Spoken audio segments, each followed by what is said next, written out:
என் பேர் ஹரிங்க. நான் ஒரு ஏழைங்க. என் தோட்டத்தை பார்த்தாலும் உங்களுக்கு தெரியலைங்களா? ரொம்ப வறுமையில் இருக்கேங்க.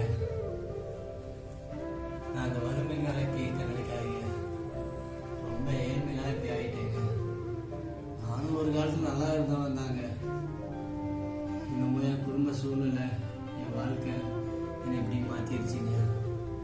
எனக்கு குழந்தைங்க குட்டிங்க இருந்ததுங்க. பாவங்க அது. நான் எப்போ அதை கஷ்டப்பட ஆரம்பிச்சனோ அப்போ இருந்து பசி பட்டினி ரொம்ப கஷ்டமாயிடுச்சுங்க.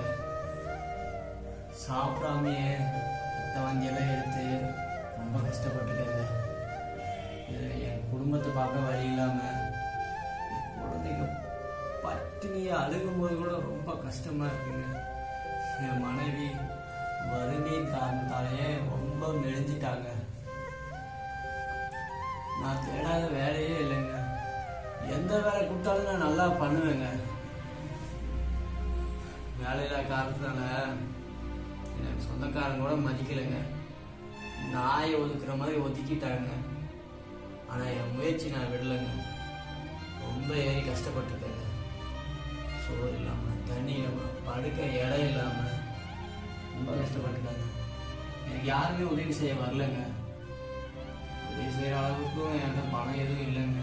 பணம் வர தேடி போனாலே நிறைய ஏமாற்றதாங்க எனக்கு ஏற்பட்டுருக்கு. குழந்தைங்களோட பாருங்க, நான் திரும்பி வரப்போ கூட ஏதோ வாங்கிட்டு வரும் சாப்பிட்றான் அப்படின்னு ஏங்கிட்டு இருக்குங்க. நான் கையோட போனால் என் குழந்தைங்க என்ன ஆகுங்க?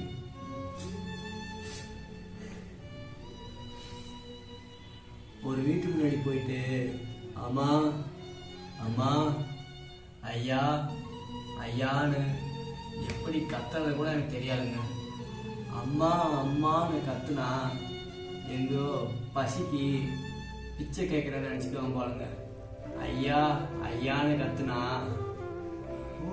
கூலிக்கு வேலையாட்கள் கேட்குறான்னு நினச்சிக்குவாங்க. ரொம்ப பசிக்குதுங்க. நான் சாப்பிடாம தலை சுத்துற மாதிரி இருக்குங்க. சோறு தண்ணி தான் கொஞ்சம் போடுங்க. இந்த ஓரத்தில் உட்காந்து மூளை எனக்கு செருப்பு மாதிரி உட்காந்து சாப்பிட்டு போயிடுங்க. ஏதோ வேலை இருந்தால் கூட சொல்லுங்க, நான் பண்ணி கொடுத்துட்டு போயிடுறேங்க. கொஞ்சம் காய் சோறு போடுங்க.